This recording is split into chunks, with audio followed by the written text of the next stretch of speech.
to praise the Lord. Unlimited what? Praises. And so shall your blessings be unlimited in the name of Jesus. Amen. Ẹni tó bá mọ̀núrò á mọ̀ pẹ́dú. Since last year till this very moment,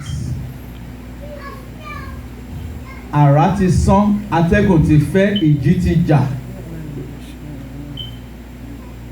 But the Lord has kept me and you to witness this year's harvest and the praise night.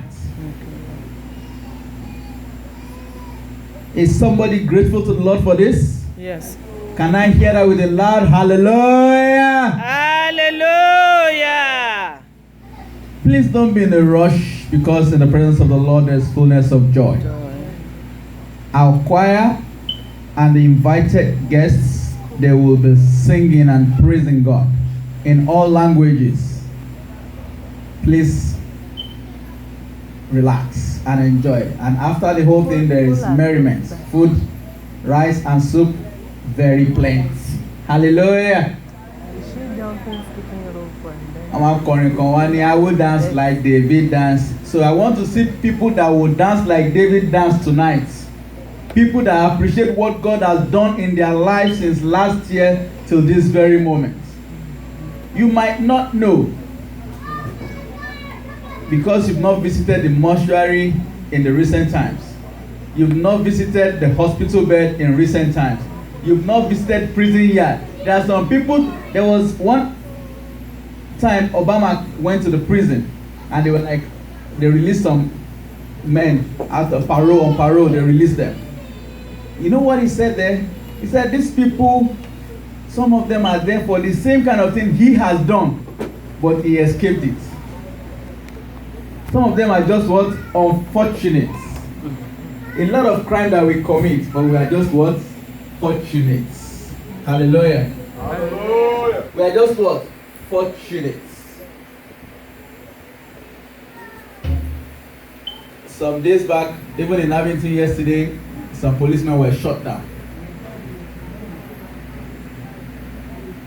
One guy sprayed them.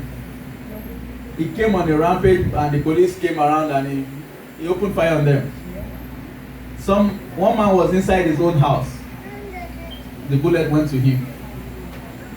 So it's not because you are wise, it's not because you are intelligent, it's not because you are careful that the Lord has kept you alive. Hallelujah. Mi mọ̀rin kan púpọ̀ bọ̀ máa ń like láti yan Ọlọ́run lógo. Torí mo máa ń mọ rírò rẹ̀ tọ́lọ́run ṣe nínú ayé mi. Àwọn kan látọjọ́ náà ti gbójú oorun dé ojú kú. From their sleep they didn't even know what happened. They just ọkọ̀ bẹ̀rẹ̀ lé fún wọn. Ìdí lórí ẹsẹ̀ rẹ̀. Ìmọ̀ àkọ́kọ́ bẹ̀rẹ̀ opening song.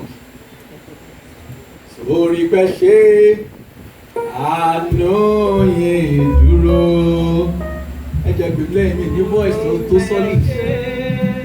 Àánú yẹn dúró. Mo fẹ́ kó máa yin Ọlọ́run. Sórí pẹ́ ṣe. Sórí pẹ́ ṣe o. Sórí pẹ́ ṣe.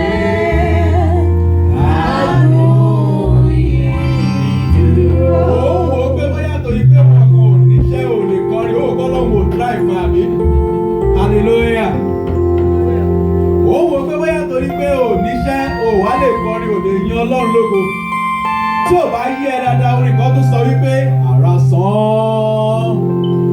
Atẹ́gùn fẹ́. Ìjìjà kò gbé wa lọ. Ó yẹ ká dúpẹ́. Bí ènìyàn ti pọ̀ tó. Ní ilé ayé, ẹ̀rọ ti rí. Orí fẹ́ ṣe bàbá. Orí fẹ́ ṣe.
lọ́wọ́ bàbá onímọ̀sí.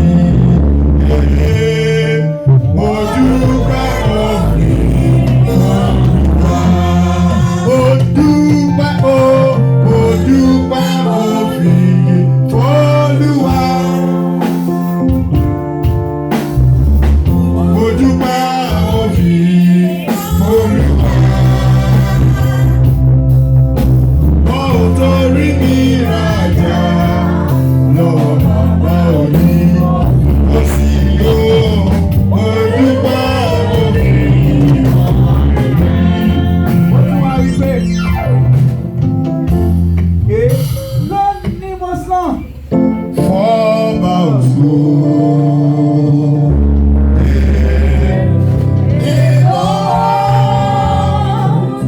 Ní Jésù mi gbà lọ́wọ́ mi o. Èló ni mo sọ. Fọ́ọ̀mà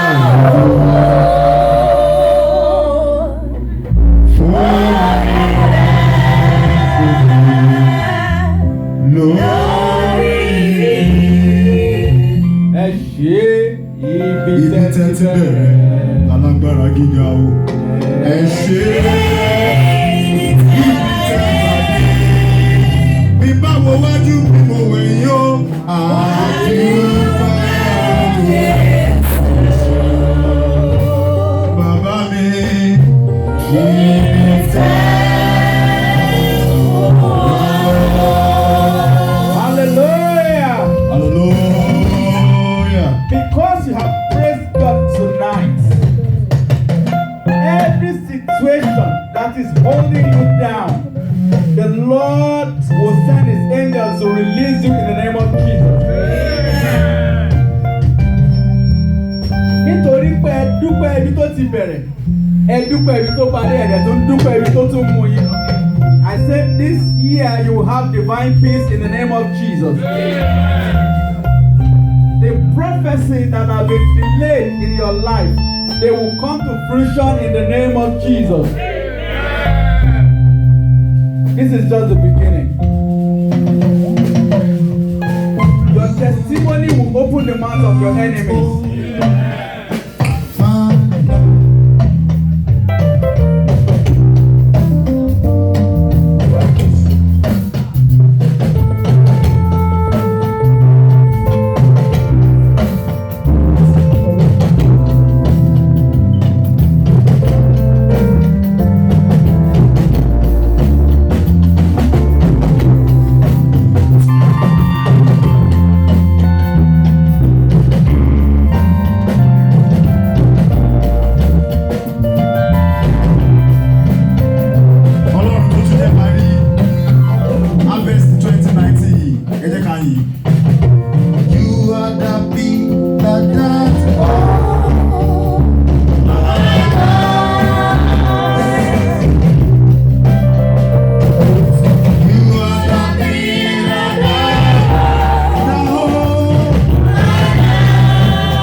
oore tọ́lọ̀ ti ṣe fún ẹ wàá yan lọ́rùn ọmọ ló fẹ́ ìkórè ìta fún yóò rẹ̀ fẹ́ àmọ́ wà láyé wà láyé ẹ wọ́n lè gbé igbá kó bá wọn gbé wọ́n lè lọ kó bá wọn lọ wọ́n lè lọ kọ́mọ́tẹ̀ kó bá wọn lọ rà oore ọ̀fẹ́ láyọ̀ nígbà ọ̀pọ̀ ló fẹ́ rí oore ọ̀fẹ́ ìta fún àmọ́ wà pẹ́ lọ́wọ́ wà máa jíwọ́ sọ́dọ̀ wà máa jíwọ́ sí wà ní bàbá ọ̀ṣẹ́ àwọn bless you man today we are calling you for the king of kings your lord of lords you to worship him the help that I have the God that changing not ọlọ́run ni kò yí padà àti tó lọ́wọ́ pọ̀ kò sí àlọ́ kò sí ẹsẹ̀ láti ní kò ṣe é láti ní ọlọ́run àbí ẹ̀ka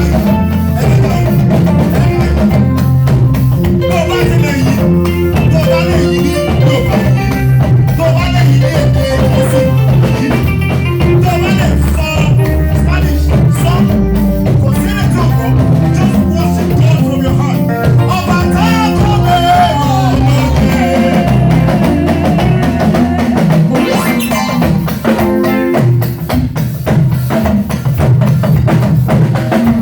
Bàbá mi ni wọ́n máa pè é. Olùjọ mímọ́ Ọlọ́run ọ̀ṣọ́ fà mí. Alágbára tá kò lè ṣe é wò mí.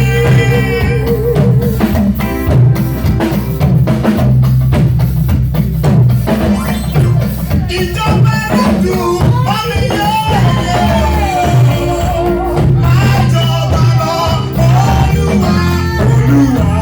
Bájọba lọ, Olúwa. Bájọba lọ, Olúwa. Ọlọ́run mi ni Bájọba lọ, Olúwa mi Olúwa. àmì ìdè. Bájọba lọ, Olúwa. Ìjọba lọ. Ọba tá ló pé olóyè. Alágbára tá kò lè ṣe é wòye. Ìjọba ẹ̀dùn omi yẹ́yẹ́ o. Bájọba lọ, Olúwa. Ó yá sọ wípé ẹ jẹ́ ká fọ́pẹ́ fún bàbá.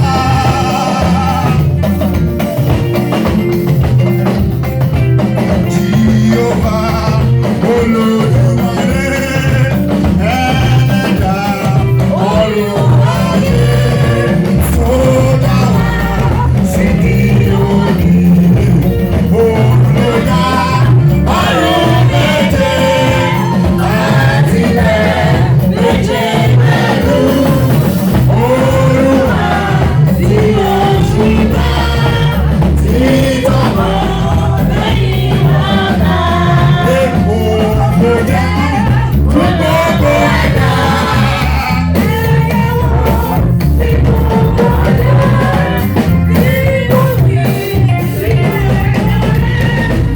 Láti ẹ̀bá wa yí Olúwa. Ẹ bá mi yọ lọ́rùn ọba o, ọ̀fẹ́ ló mú ní ẹ̀jọ̀ lọ́rùn lọ́rùn ẹ̀jẹ̀ lè bọ̀ ṣògo. Ọba bẹ́ẹ̀ ká máa ní ọba tí kò kí padà rárá. Olùjọ bímọ lọ́rùn lọ́rùn lọ́rùn lọ́rùn ṣọ́pà o. Gómìnà yìí ni amọ̀yẹ lọ́rùn ní gbogbo ìgbà. Ọmọ mi àti ìdílé mi, oníwà lọ́wọ́ ọba yìí títí. Ẹ̀bá wa yí Olúwa, ológo tí kò ní máa kú. Ọba wo kìkì mọ́lẹ̀, ọba wo ló ṣẹ́gun wa. Bóyá àbí kò ṣeun fún wa, ó má ṣe fún mi. Ṣeré alẹ́ ìyá máa ń kiri, gbogbo ọ̀la máa ń yí. Àwọn máa kọ́ ìṣòro láti fi di Ọlọ́run lórí wa. Ọba tó tọ́ wa sí tó pa wá mọ́. Mọ́mì, àbí kò ṣe wù fún ẹ. Mọ́mì, àbí kò ṣe wù fún wa. Bírọ́wọ́, àbí kò ṣe wù fún yín o. Sàmìtẹ́rì, àbí kò ṣe wù fún ẹ. Kàlàmísẹ̀, àbí kò ṣe wù fún ẹ. Ṣẹ́fà, àbí kò ṣe wù fún yín o. Ẹbí wo, àbí kò ṣe wù fún yín o.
jẹ́ mi.